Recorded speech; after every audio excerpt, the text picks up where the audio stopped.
right, welcome back once again to the American Adversaries radio show on a Wednesday. And, of course, this hour is brought to us by the Orange County Republican Executive Committee. Got Charles Hart here in the Relax and Comfort studio to my left.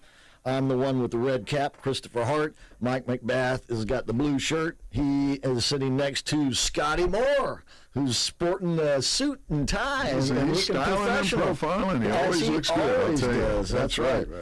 And, of course, he's running for District 9 U.S. House. And welcome to you folks, WACX Channel TV, Channel 55.7 and 11 TV. Thank you for tuning in.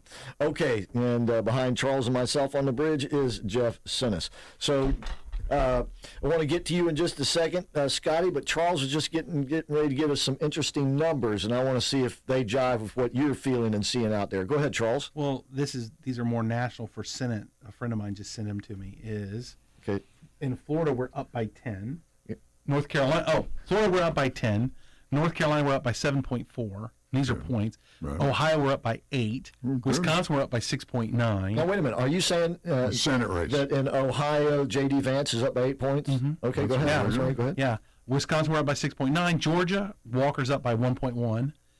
New Hampshire, we're only up by 0.8. But that was a real difficult battle, that fellow. And in Pennsylvania, they seem to be finally getting their act together. We're up by 2.6. Good. That would be Oz. Yeah. He's going to win. Looks like it's going to be a good night. I wish I could bet on it. He's going to win. Yeah. Yeah. All right. And by the way, that's not even counting what's going on in Nevada and Arizona. And those two were much more, how would I put it? They were much more going in. Those were, lack salt and tougher battles. Yeah, no, those look like more favorable. I see. Yeah. So and that's not counting those races. Plus, you get out Russ in Washington. In a few of those states, you have an outside chance to turn it. Yeah. So. All right. So, Scotty Moore, what are you seeing from the campaign trail down there? Well, I got to tell you, the pulse on the ground is talking about the economy, its gas prices, its family. Those are the things that we're continuing to talk about. And when I'm not talking about it, people are talking to me about it. That's what's on the hearts and minds of everybody. And change is in the air. That's what I got to say. Change is in the air. Well, now, you had a couple of events last week with Senator Cruz and Corey Mills. How did those go? Fantastic. If anyone was in the room, you could feel the energy. I mean, there was so much energy, great attendance, really fun. The senator was kind enough to come a little bit early, and so we had a lunch at the Citrus Club with him. Fundraising lunch. So he selects a few people that he's really going to campaign and show up for and really help get elected. And part of that is he makes himself available. And so we had a fundraising lunch. And then I rode on the tour bus, felt like a rock star hanging out with the senator in the tour bus. And then we went to the rally with Corey Mills and myself. And so I spoke, and then Corey Mills, and then Senator Cruz closed out the evening. A lot of energy, excitement. And then, I don't know if you saw this, pictures all over my website or on my social media, Scotty Moore for Congress. But you can see the tour bus that they'd been in 17 different states, and everyone signed the bus. And so you've got all these signatures all around the wrap of the bus. So we took pictures at the end of the evening. One thing that's great about Senator Cruz is that he absolutely makes himself available to talk and connect with the people. He's not just a fly-in, fly-out celebrity kind of a person. And by the way, speaking of him, we do have another copy of his book to give away tonight. So be ready for that. We'll do that here shortly. In the meantime, Charles, great stable of candidates. Yeah. Well, I mean, look, they're working hard. Sky's working hard. That's the way we're going to win. We're going to outwork these fools. You know what I mean? That's what we're going to do. And that's the best way to put it. And I mean, Sky's been working since day one on this one. I remember when he first started talking about running for this. Yeah. And, and ever since then, he's been working it. And, and I mean, the things that the left has thrown in his way, I mean, they tried to knock him off the ballot. Remember that, Scotty? I remember it vividly. You know what I mean? But we kept pushing hard, and that's just part of the thing is we don't give up. And you talk about wearing a suit all the time. This is the longest job interview I've ever had, by the way. Like, just pushing hard. Yeah. Sure. Well, you're doing a great job at it. Yeah, I appreciate that. You really are. And and I will say this too, is it's tough running for office. I mean, I know firsthand. Yes, you do. Every single day you got to be out there doing something. And invariably you're hit with the kind of the issue of, am I doing enough? And you don't know if you're doing enough until the day of the election and you get back the results. Well, and see, that's why you just got to do all you can. Yeah. And that way you can look back and say, well, I did all I can, and you'll savor the victory even more, or you'll have some consolation if there is defeat. But if you don't do all you can, I'm talking about the voters too, ladies and gentlemen. I'm not talking to Scotty. I'm talking to each and every one of us and each and every one of you. and that is because we're the ones who are deciding if he's going to be hired. Right? That's Who right. said it's the longest job interview? And by the way, we're the PR department. And right? it's not enough just to say, hey, we got to have conservatives. You got to show up and get out the vote. Yeah, exactly. And show them the support and show it in numbers. This is what we were talking about last night. We need to run up the score because the larger the victory, the more authority we have with our policies. Well, also too, in particular, Scotty has a race where there is on paper a Democrat majority in that district. So we need all our Republicans to show up and vote because that's the way we will win. It's like this. I don't care how many votes you have, theoretically. It's how many votes you have in the ballot box that count. Right. So if we have all our Republicans show up because of just the imagine sitting around your evening table and having like your little kid look you in the face and be like, Daddy, did we vote for Joe Biden? And have to explain to him, explain to your son. It's like a friend of mine after one of the Florida losses, to bring my beloved football into this, is a friend of mine put into one of his things was imagine Florida State lost at home in front of their women and children. It's like that. You'd have to explain to your own family, why did you support the Democrats? There has to be Democrats that are questioning their existential existence right now. All right. So my point is get out there, vote for our great candidates, vote for Scotty Moore, vote for our other folks. Get out there and vote because we need every single Republican vote to overwhelm these fools. So what are you looking at for the next 6 days here? Well, it's raise a lot of money, raise money so that we can spend it. It's ammunition so that we can put lead on target. There's an event with Governor DeSantis down in Polk County, right in Solavita. That's in my district as well, by the way. So heading down there. Steve Scalise is going to be in town, and so the minority, but soon to be majority whip. And there's a small delegation with him, so we're going to be seeing him tomorrow. We're pounding the pavement, getting out, knocking on doors, making phone calls, mobilizing people. And by the way, it's not just to get out your Republican friends. We need to get those NPAs, those independent voters, and the Democrats. We've got to get the message out to people. It's not enough to just stay silent and hope everyone is. It's worth sharing.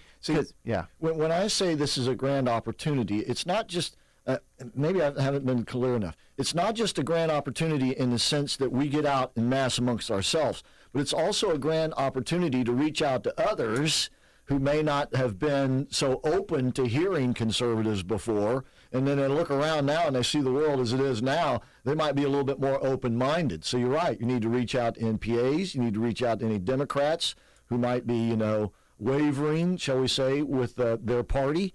And as I said, this is an opportunity not just to win this election, but to set up wins as far as the eye can see. Yes. But we don't do it by just getting Republicans out. We get it by converting others to Republicans, and we see that that's been going on here in the state of Florida. We're plus 400,000 now, Republicans over Democrats in the state of Florida. That's unheard of. In my lifetime, that has never happened before. But keep in mind, though, before we get all excited, Texas is a Democrat majority state. So the key is voting. Yeah. You got to get out there and vote. Yeah. So you know what? If you're a new Republican, you got to get out there and vote. Yeah. Now I will tell you though, it's like a 92%. A new Republican voter, a new voter, will vote.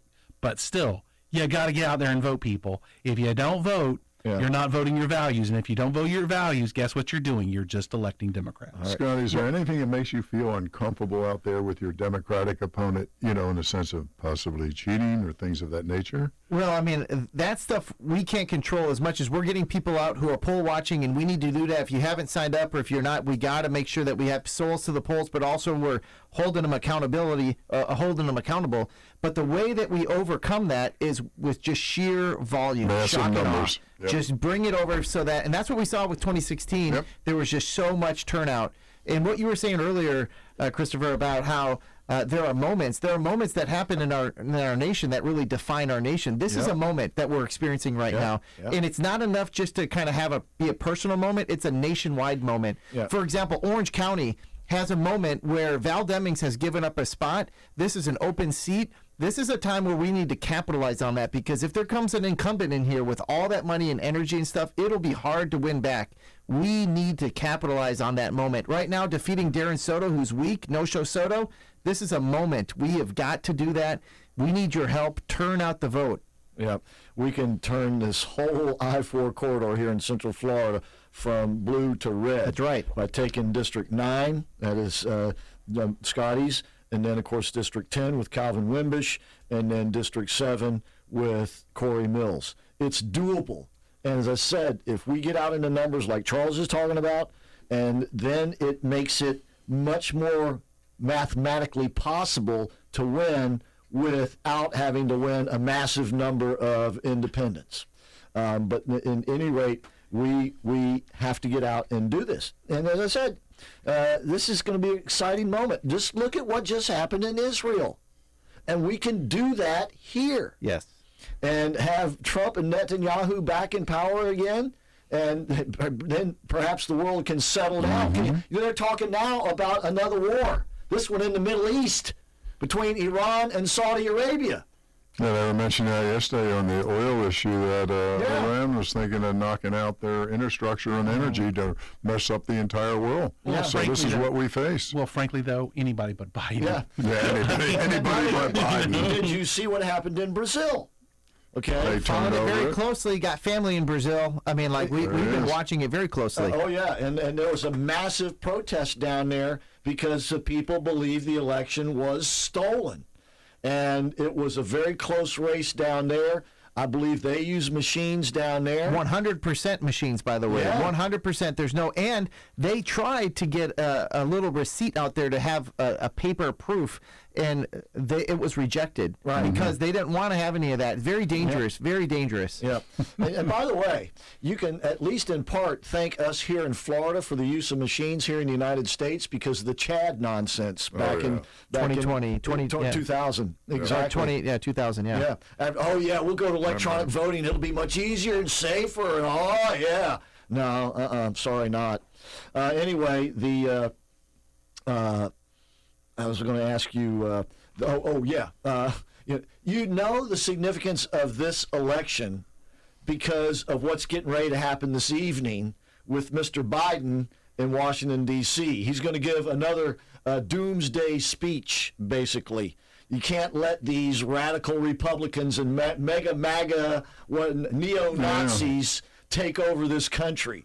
And he's gonna conjure up again images of January the 6th, and he'll probably conjure up images of Paul Pelosi and his attacker in their underwear struggling over a hammer. Go ahead. I had to get that in there. What I want to now talk about to the American people is the sense of malaise. Yeah. You know what I mean? Well, I'm trying to do my best Jimmy Carter there. I mean, seriously, that's like Biden better be really, really careful because, when you own defeat, I mean, we always think, when we think about people that have lost, do we think of the French in World War II as like some magnificent power? No. Yeah, well, we don't think of French resistance. We think of their complete failure to the German army. It's kind of like, Biden, you're going to put your face on this whooping. You know what I mean? This is an old school, Daddy told you to go get a switch off the cherry tree whooping that's coming down the road. It is. It is. But it will also provide him with something that he desperately needs, and that is a true scapegoat to blame everything that's getting ready to happen next year on other than himself. Don't you think and that's the economy is going to take a nosedive, and he's going to blame it on you guys, so be ready when you get there. That's the welcome you're going to get from the media. Well, Senator Cruz talked about how the media is the largest super PAC that the Democrats have in their favor, and so that's where they just keep pushing that narrative. Up to 84% of Americans think that the media is somewhat let me put it this way. 84% of Americans believe that the media is the biggest threat to democracy. Now, there's differences in terms of the intensity of that belief, but 84% of Americans believe that the media, the mainstream media, not us, the mainstream media, is the biggest threat to democracy. But and don't who's you been think, saying that for 6 or 8 years now? Donald Trump. But watch one thing, though, is if I were accused of ballot harvesting, I guarantee you on my front lawn would be the entire news media of Florida, ready to, like, every time I left my house. No doubt about it. Now, of course, the Democrats get accused of it, and good gosh almighty. It's like disappeared. Silence. Yeah, you can't find Silence. it. It's And it has happened right here in Central Florida with Cynthia Harris. and it's not like the accusation. If the accusation existed against me, I would be literally. No doubt. Charles is coming out now in his night robe to throw away garbage. Maybe we'll get a. Well, don't be surprised if you get a call from them before the week is out, because in today's paper, they had a picture on the front page there of the elections supervisors from,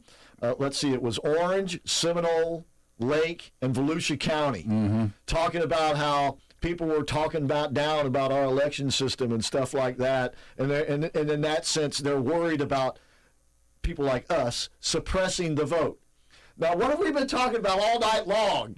You got to get out and vote, right? You got to get, and we're talking about everybody out there, right?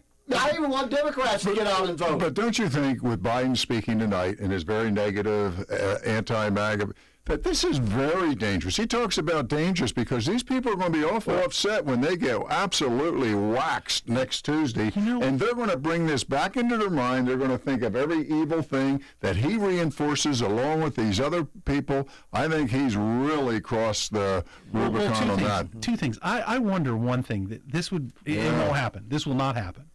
But I'll tell you what would be interesting if Joe Biden tonight did something like this.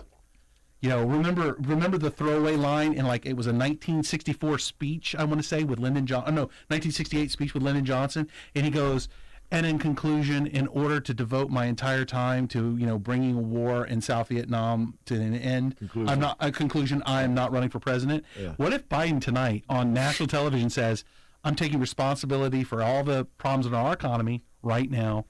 It's not the Democrats in Congress. It's not the Democrats anywhere else. It's my fault. And because of that, I'm not going to run for president again. Yeah, well. But he won't do that because he's not going to do that. I would want him to do that. Yeah. That would be the only thing that might save them. I want him to run for president again. I don't want him to go anywhere. I don't want there to be an impeachment. That's a waste of time. Let's keep the man right there and keep the spotlight right on him. He's the best cheerleader for all. I'm wondering how that would play out, though. I mean, the historical what ifs. Yeah. Because the media would immediately say he's lost it, and we need to get rid of him. And that's the next thing, though. And I would say here's the next thing. We got to take a break. Good night, Charles. And when we come back, we got more of the American Adversaries. And don't forget, this hour of the show is brought to us by the Orange County Republican Executive Committee. Get those voter guides, spread them around at ocrec.org. And don't forget to get the apparel and spread it around at ocrec.shop. We'll be right back. All right. Meet George Jetson. All right, welcome back to the show, ladies and gentlemen. Nostradamus has joined us in the Relax and Comfort studio. Meet Nostradamus. That's him. All right, so, by the way, Scotty Moore's website is ScottyMooreForCongress.com, Scotty with a Y, ScottyMooreForCongress.com. You can still help him with donations, and do you have signs and stuff like that still available? We do. You can go on to ScottyMooreForCongress.com and under Get Involved, and we will drop a sign off to you. And okay. And sometimes if you just want to say boom every now and then, it's a lot of fun. So ScottyMooreForCongress.com. There you go. Boom. All right. All right. And you got any special plans for election night? Yes, so we actually have secured the Radisson Hotel right there off of the airport, right next to off of Cimarron. And we're going to be having a ballroom gathering, a victory party. It's going to be open to the public, no charge. Come in, check it out. So we're going to have more details to come. Check out on our social media, Scotty Moore for Congress on Facebook, Instagram, Twitter.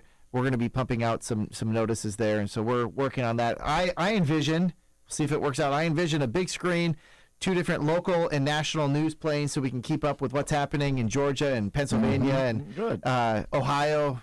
While keeping an eye on the local race every now and then, and so we may switch back and forth. So, well, you'll definitely need to check in with us that night because we'll be here doing live election night coverage like we always do, as long as it takes. Of course, it'll start at 5 o'clock with the American Adversaries radio show, and it'll be Mike and myself, Carl Jackson, and Matt Buff.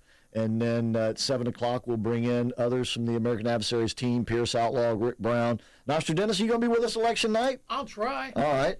And I think Larry Adams may drop by. Of course, Kathy Santa Messina will be in with us. So we'll have the full team on hand for election night coverage right here. So make sure you tune in. And where again is that going to be? going to be at the Radisson Airport Hotel there. Well, not at the airport, but right off of Cimarron. Yeah, okay. All right, and once again, his website is ScottyMooreForCongress.com, ScottyMooreForCongress.com. Out of curiosity, Scotty, how quick do you think you could get the final results? I have no idea. No I mean, idea? this is, What do you think, Chris? Do you think they could have it by 7:30? Well, Charles, man, Charles, you want to know that? You got any ideas? Depends. I mean, look. You got, We got the mic we're sharing a mic. So I would say it all depends on how the vote by mail looks. Oh boy. Vote by mail could be calculated pretty darn quick, and then that would give you an idea of exactly where you stand. That and early vote. And now, how do they handle the vote by mail ballots when they come in? Are they just stacked up in the envelopes, or do they go ahead and verify the signatures and take them out of the envelope? they should already be almost counted. My understanding is. Okay.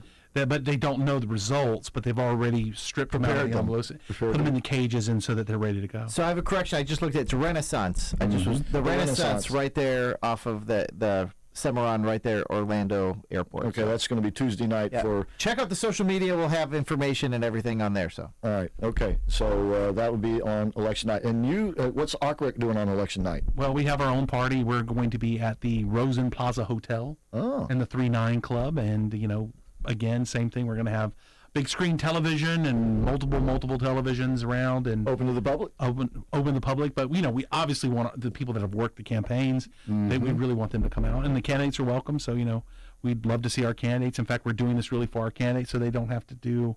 they don't have to spend money on a party if they don't want to. Right. But obviously, in some cases, look, it's all about what your resources are, and also too is look.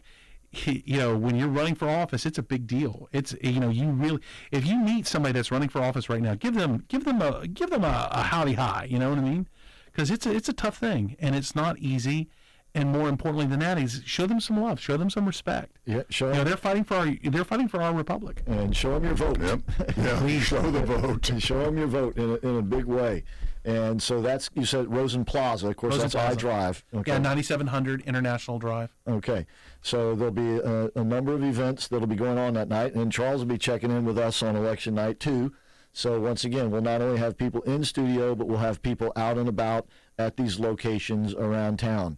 So it's going to be a big night, and how big we don't know. That's going to depend on us as voters, and I mean by that you too, ladies and gentlemen, of course. So we need to come out in throngs, and I said throngs, not thongs, but throngs. I guess you can wear those too. The Democrats might be out in the and I would tell you, look, vote. If they have an R by their name, vote for them. But there are two people on the ballot in particular that are Republicans that don't have R's by their name, because in Orange County we have non-party affiliate. We have basically races where you don't declare your affiliation. And they are? One is Alicia Ferrant running for School Board 3. So if you're in that District 3, Alicia Ferrant is your person. Yeah, vote for her. And the other one is Mercedes Fonseca. I never say her. Fonseca. Vote for her. Okay, and she's in County Commission 4. Right. Yeah. And once again, those are district-specific races. Yeah. So if you're in County Commission 4, Mercedes Fonseca. Yeah, but if they have an R by their name, there's no reason not to vote for them. Absolutely. Vote straight down the ticket. Yeah. Straight down the ticket. And once again, for the amendments and judges, there's a multitude of voter guides out there, including ocrec.org. And if I could say one thing real quick, is listen, there is down on the music, please. There's no reason to stop voting at some part. Like, you vote for DeSantis, keep going. You get to Ashley Moody, keep going. You get to Scotty Moore, keep going. Vote for every Republican on the ballot, please, for the love of God. All right. Okay, so stay with us. We got more to go here. And once again, ScottyMooreForCongress.com. Scotty with a Y, ScottyMooreForCongress.com. Great to see you again, Scotty. Good luck, and keep working. God bless you all. This is going to be a great red wave. I can't wait to celebrate with you all. All right, and that we will do. All right. In the meantime, we will be back with more of the American Adversaries radio show. Ned Ryan's going to check in with us, and I believe Ken Lester is in the bullpen right now, warming up to come in as well. So stay with us. We'll be back. AM 950, FM 94.9. Florida's stronger conservative voice. The Answer. WORL. Orlando.